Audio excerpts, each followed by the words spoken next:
अत्याचारी सेठ। एक गांव में सोमू नाम का एक बूढ़ा व्यक्ति रहा करता था। किसी जमाने में वह गांव का मुखिया था, मगर अब गांव के लोग उसे मनुष्य समझते थे। वो अपनी बूढ़ी पत्नी उर्मिला के साथ रहा करता था। आज भोजन को देखे 3 दिन से ज्यादा हो गए। उर्मिला, भूख की वजह से मेरा तो दम ही निकला जा रहा है। क्या हमें कभी भोजन जीवन में देखने को नहीं मिलेगा? सोमू, तुम अच्छी तरह से जानती हो बिंदिया, सारे गांव वाले मुझे मनुष्य समझते हैं। मैं किसी के भी घर पर भोजन मांगने के लिए जाता हूँ तो सब मुझे धक्के देकर बाहर निकाल देते हैं।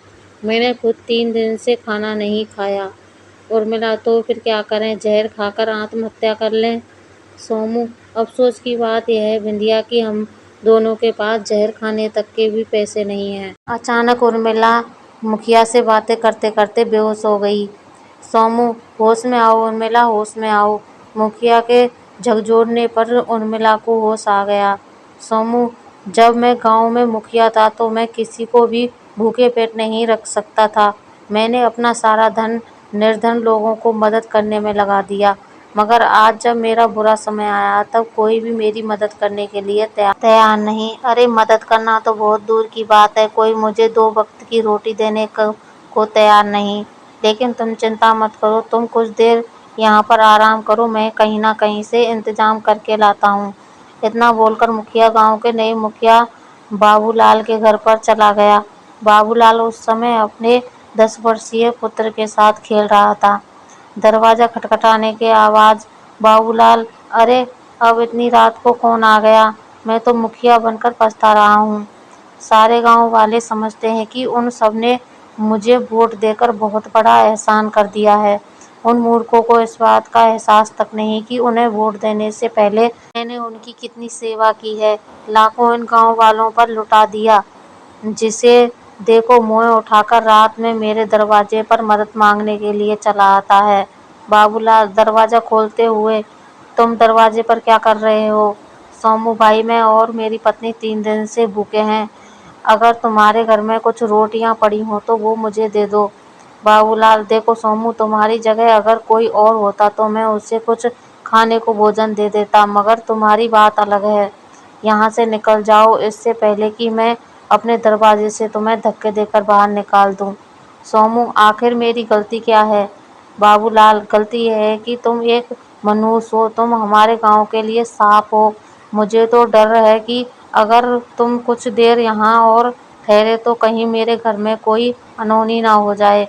सोमू, तो इसमें मेरा क्या दोष है? मत भूलो बाबूलाल, बरसों पहले मैं भी इस गांव का मुखिया था, और जब मैं गांव का मुखिया था तब इस गांव के लोगों की मदद करना अपना कर्तव्य समझता था। मेरे दरवाजे से आज तक कोई भूखा खाली पेट नहीं वापस गया। तुम बहुत बड़ा पाप कर रहे हो बाबूलाल। तुम मुखिया थे जब थे, अब वो जमाने चले गए। कब तक अपनी उन पुरानी बातों को ढिढोरा पीटते रहो? आज में जीना सीखो सोमू। आज तुम एक मनुष्य व्यक्ति हो सोमू। तो फिर मैं क्या करूं? ना ही मुझे इस गांव में कोई काम देता है और ना ही खाने को। बाबूलाल, मेरे पास तुम्हारे लिए एक सुझाव है, तुम जाकर अपने आप को खत्म कर लो, क्योंकि अगर तुमने ऐसा नहीं किया तो कुछ दिन बाद गांव वाले तुम्हें लाठी डंडों से मार मार कर समाप्त कर देंगे। अचानक बाबूलाल के कानों में उसके 10 वर्षीय बेटे की चीख टकराई। वह दौड़ता हुआ अंदर पहुंचा। बाबूलाल, क्या हुआ बल्लू को? बाबूलाल की पत्नी, पता नहीं जी, बल्लू खेल रहा था, खेलते खेलते अचानक इसका पैर फिसल गया और यह गिर गया। देखो इसके सिर से कितना खून बह रहा है। सोमू, मैं जानता था ये मनुष्य सोमू हमारे लिए कोई नई मुसीबत खड़ी कर देगा। इस मनुष्य के कदम जब जब भी मेरे घर के दरवाजे पर पड़े हैं तब तब ऐसा ही हुआ है। अब मेरा मुंह क्या देख रही हो? बल्लू को डॉक्टर के यहाँ ले जाना होगा। बाबूलाल बल्लू को उठाकर अपनी पत्नी के साथ सीधे डॉक्टर की दुकान पर पहुंच गया। डॉक्टर, क्या हुआ? इसके तो सर से बहुत ही खून निकल रहा है। तुम एक अपने छोटे से बच्चे का ख्याल भी नहीं रख सकते तो तुम गांव का क्या ख्याल रखोगे? बाबूलाल, अपना मुंह बंद करो डॉक्टर और मेरे बच्चे का इलाज करो। मत भूलो कि इस गांव का मुखिया हूँ मैं। भाषण देना मुझे ज़्यादा सूट करता है और तुम्हें सिर्फ इलाज करना सूट करता है, इलाज करो। सोमू बाबूलाल के पीछे पीछे हॉस्पिटल पहुंच जाता है। बाबूलाल, तुम मेरे पीछे हाथ धोकर क्यों पड़ गए हो? तुम्हें अभी भी सुकून नहीं मिला? देखो, तुम्हारी वजह से मेरे बेटे का सर फट गया। अब तुम क्या चाहते हो, मेरा भी सर फट जाए? सोमू, मैं तो सिर्फ तुम्हारे पुत्र को देखने के लिए चला आया था। बाबूलाल, तुम्हें देखने की कोई ज़रूरत नहीं है। सोमू, तुम यहाँ से चले जाओ। सोमू, मेरी पत्नी कुछ देर पहले बेहोश हो गई है। मुझे थोड़े पैसे दे दो, ज़्यादा नहीं, सिर्फ इतने दे दो कि अपनी पत्नी को भोजन करा सकूं। मेरी पत्नी कुछ देर पहले बेहोश हो गई थी। बाबूलाल, तुम और तुम्हारी पत्नी हर बार बेहोश होते हो। अरे, मर क्यों नहीं जाते? सोमू, यह कैसी बातें कर रहे हो डॉक्टर? अब यह बिल्कुल ठीक है, इसे घर ले जा सकते हो। डॉक्टर, तुम यहाँ पर क्यों आए हो? सोमू, निकल जाओ यहाँ से। सोमू, मैं और मेरी पत्नी 3 दिन से भूखे हैं, मुझे कुछ खाने को दे दीजिए। इतने में डॉक्टर के सिर पर पंखा गिर जाता है। बाबूलाल, देखो बेचारा डॉक्टर, अब इसका इलाज कौन करेगा? डॉक्टर की चीख सुनकर वहां मौजूद बल्ली, बलराम और भी गांव के कई व्यक्ति जमा हो गए। देखते ही देखते डॉक्टर की दुकान पर भीड़ लग गई। वह सभी सोमू को क्रोध भरी नजरों से देख रहे थे। बल्ली, जब डॉक्टर बाबू की चीख हमें सुनाई दी, हम तभी समझ गए कि सोमू की तुम यहीं कहीं आसपास होगे और हमारा शक बिल्कुल सही निकला। बलराम, बल्ली बिल्कुल सही कह रहा है। सोमू, अब हम तुम्हें इस गांव में एक पल नहीं रहने देंगे। हम तुम्हें और ज़्यादा नहीं झेल सकते। सोमू, मेरी हालत पर तरस खाओ। तुम गांव वालों के लिए मैंने क्या कुछ नहीं किया। मत भूलो, आज जो गांव में विकास हुआ है वो सब मेरी ही मेहनत का नतीजा है। और आज जब मेरा बुरा वक्त है तो तुम गांव वाले मुझे और मेरी पत्नी को 2 वक्त की रोटी भी नहीं खिला सकते। बल्ली, क्योंकि तब तुम मनुष्य नहीं थे, लेकिन कई सालों से तुम इस गांव के लिए सांप बन चुके हो। तुम जहाँ भी जाते हो उसका बेड़ा गर्क हो जाता है। तुम्हारे कारण गांव के न जाने कितने सीधे साधे लोग गांव छोड़कर चले गए। बलराम, बल्ली सही बोल रहा है। सोमू, तुम्हारी वजह से गांव में डर का माहौल है। तुम जहाँ भी जाते हो सामने वाले के लिए मुसीबत खड़ी कर देते हो। बाबूलाल, मान क्यों नहीं लेते कि तुम मनुष्य हो? अपनी पत्नी को लेकर इस गांव से निकल जाओ। बलराम, मुखिया जी सही कह रहे हैं। सोमू, हम तुम्हें पीटना नहीं चाहते क्योंकि तुम किसी जमाने में हमारे गांव के मुखिया थे, लेकिन अगर तुम इसी वक्त अपनी पत्नी को लेकर इस गांव से नहीं गए तो हम सब गांव वाले तुम्हें धक्के देकर बाहर निकाल देंगे। बलराम की बात सुनकर सोमू की आंखों में आंसू आ गए। इसके बाद वो अपने घर की ओर चल दिया और अपनी पत्नी को लेकर जंगल में चला गया। वो दोनों एक घने पेड़ की छाया में बैठकर रोने लगे और रोते रोते सोमू और उसकी पत्नी उर्मिला बेहोश हो। अगली सुबह दोनों की आंख भूख की वजह से खुल गई। उर्मिला, लगता है हमारी किस्मत में इस जंगल में भूखे पेट ही मरना लिखा है। सोमू, हिम्मत मत हारो उर्मिला, ईश्वर पर भरोसा रखो। सोमू ने इतना बोला ही था कि तभी बहुत तेज हवा चलने लगी और उस गांव में सफेद रंग की किरण उन दोनों के चेहरे पर फूटने लगी। कुछ ही देर में सोमू और उसकी पत्नी उर्मिला बुढ़िया से जवान हो गए। उन दोनों को खुद में बहुत ताकत महसूस होने लगी। सोमू, यह क्या हो गया? हम दोनों जवान कैसे हो गए? उर्मिला, मेरी भी कुछ समझ नहीं आ रहा। आखिर चमत्कार कैसे हो गया? कहीं यह कोई जादू तो नहीं? तभी उन दोनों के कंधों में जोर से दर्द होने लगा और कुछ ही पलों में उनके दोनों के कंधों पर बड़े बड़े पंख निकल आए। सोमू, ये क्या उर्मिला, हम दोनों के शरीर में तो पंख निकल आए। आखिर यह क्या हो रहा है? एक तो वैसे भी गांव वाले हम दोनों को मनुष्य समझते थे, अगर ये पंख लेकर वहां पर जाएंगे तो वो हम सबको देखकर बुरी तरह से डर जाएंगे। हो सकता है कि वो हमें कहीं जान से ही मार दें। तभी उन दोनों के कानों में बाबूलाल और उसकी पत्नी की आवाज़ टकराई। उर्मिला, मेरे कानों में तो गांव के मुखिया और उसकी पत्नी की चीखें टकरा रही हैं। सोमू, मुझे भी ऐसा ही लग रहा है जैसे कि बाबूलाल मदद मांग रहा हो। उर्मिला, लगता है बाबूलाल मुसीबत में है।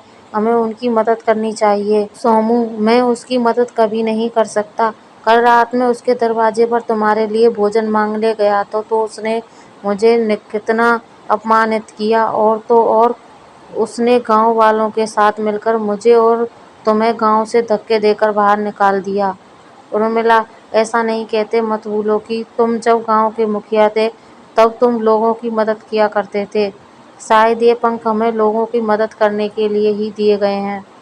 सोमू, भला यह क्या बात हुई?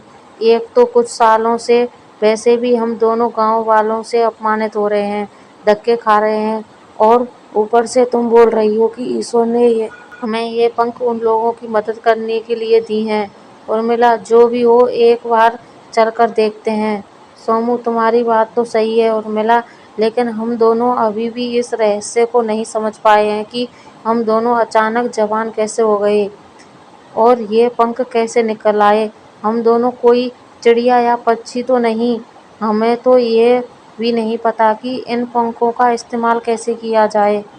सोमू ने इतना कहा ही था कि तभी उसकी पत्नी के पंख पूरी तरीके से फड़फड़ाने लगे और वह पंख दोनों को उड़ाते हुए गांव की ओर ले गए।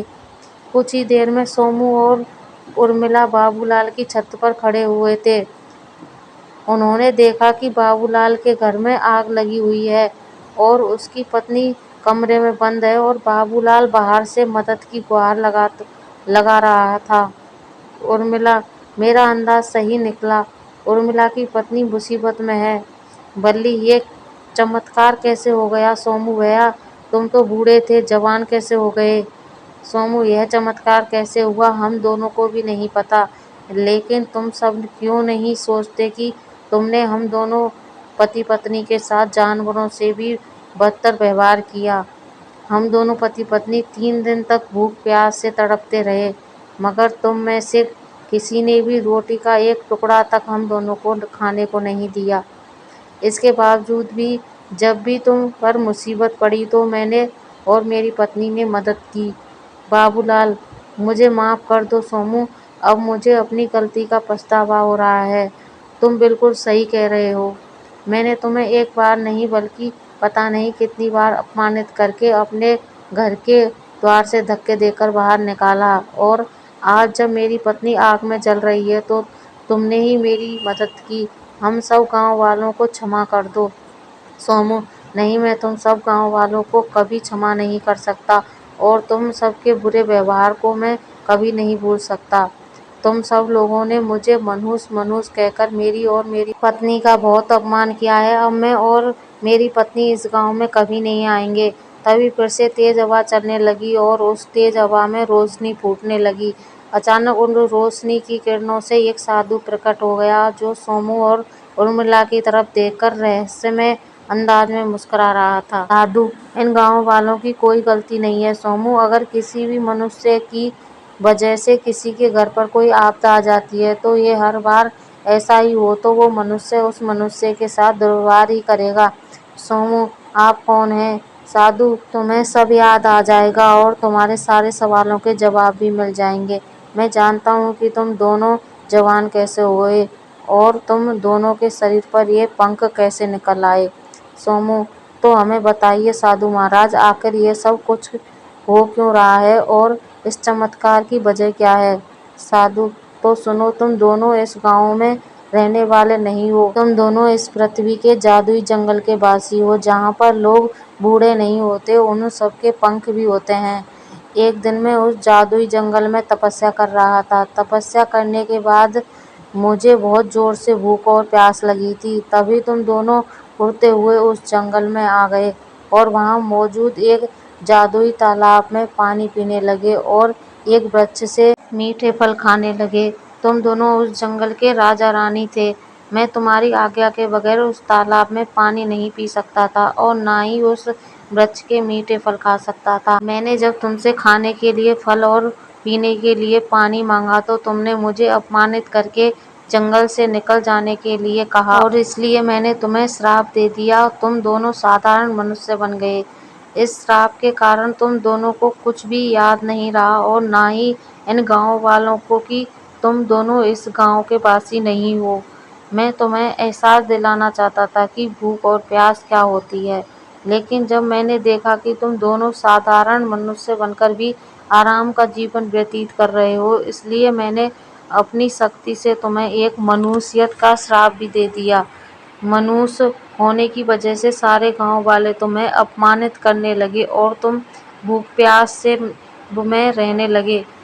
मेरे श्राप का तोड़ यही था कि इतना अपमानित होने के बावजूद भी अगर तुम अपनी हालत पर बाबूलाल की मदद नहीं करते तो तुम कभी श्राप से मुक्त नहीं हो पाते और दोबारा साधारण मनुष्य बन जाते।